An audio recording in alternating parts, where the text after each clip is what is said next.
जीवन एक द्वंद्व है और जो भी यहाँ है उससे विपरीत यहाँ जरूर होगा, चाहे तुम्हें इसका पता हो या ना हो। जहाँ प्रेम है वहाँ घृणा है और जहाँ प्रकाश है वहाँ अंधकार भी होगा, चाहे तुम्हें इसका पता हो या ना हो। तुम यहाँ ना तुम जीवन हो ना तुम मृत्यु हो, तुम तो इन दोनों के पार हो। इस बात को समझना कि जीवन और मृत्यु दोनों ही खेल हैं और अगर एक को चुना तो दूसरा भी अनिवार्यता चुनना होता है। जिसने जीवन को चुना उसे मृत्यु भी चुननी होगी, जिसने प्रेम को चुना उसे घृणा भी चुननी होगी, जिसने सम्मान चुना उसे अपमान भी स्वीकार कर लेना होगा, जिसने मुस्कुराहट चुनी वह आंसुओं से भी ना बच सकेगा। देर अबेर हो सकती है लेकिन द्वंद्व साथ साथ ही है। जब तक तुम चुनोगे तब तक विपरीत अपने आप ही चुन लिया जाएगा। तुम चाहो ना चाहो, तुम्हारी चाह अचाह का यह सवाल नहीं है। तुमने सिक्के का एक पहलू चुना, दूसरा पहलू तुम्हारे हाथ में अपने आप आ जाता है। यहाँ जीवन में सब चीजें द्वंद्व है, द्वंद्व से चलता है यह जीवन। जिस दिन तुम द्वंद्व से जाग गए उस दिन जीवन रुक जाता है, उस दिन तुम्हें आश्चर्य के दर्शन होते हैं। इसीलिए जीवन में तुम चुनो मत, दोनों के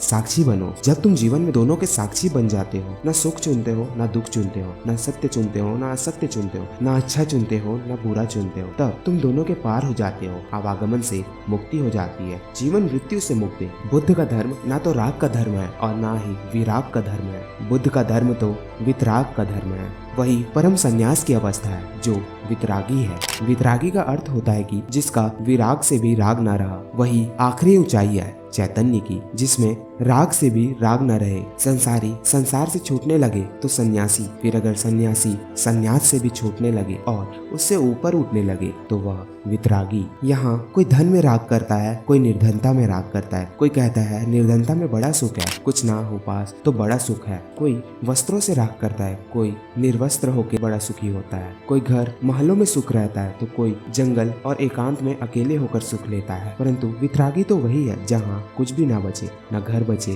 न जंगल बचे, न अच्छा बचे न बुरा। जहाँ तुम इन दोनों में से एक को चुनते हो। वे एक ही सिक्के के पहलू होते हैं। अगर तुमने एक को चुना तो दूसरा अपने आप ही हाथ आ जाता है। यहाँ वे दोनों एक दूसरे के विपरीत मालूम होते हैं और एक दूसरे के सहयोगी भी। वितराग की दशा तो वही है जहाँ तुम दोनों के पार हो, पूरा सिक्का ही छोड़ दिया जाए, जिस अवस्था को हम चॉइसलेसनेस कहते हैं, अर्थात निर्विकल्पता, अर्थात चुनाव का अभाव हो जाना। वही परम चैतन्य की दशा होती है।